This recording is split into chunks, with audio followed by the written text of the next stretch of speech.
Mantan Sekretaris Jenderal Majelis Ulama Indonesia Ustadz Tengku Zulkarnain menyoroti Kongres Luar Biasa Partai Demokrat yang digelar di Sibolangit, Deli Serdang, Sumatera Utara beberapa waktu lalu. Melalui akun Twitter @ustadz_tengku_zul Rabu 10 Maret 2021, Tengku Zulkarnain meminta pihak kepolisian untuk mengusut pelanggaran hukum pada KLB tersebut. Sebab seperti diketahui KLB itu diselenggarakan tanpa mengantongi izin kerumunan. Oleh sebab itu acara diduga melanggar protokol kesehatan pada masa pandemi COVID-19.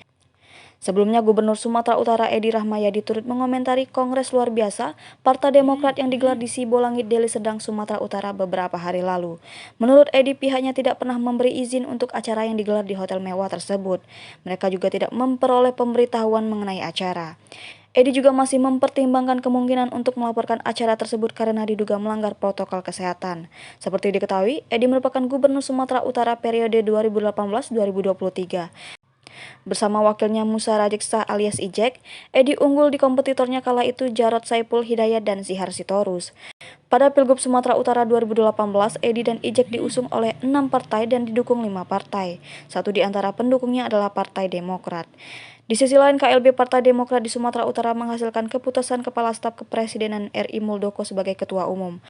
Hal itu menyulut penolakan dari pengurus Partai Demokrat yang diketuai Agus Harimurti Yudhoyono.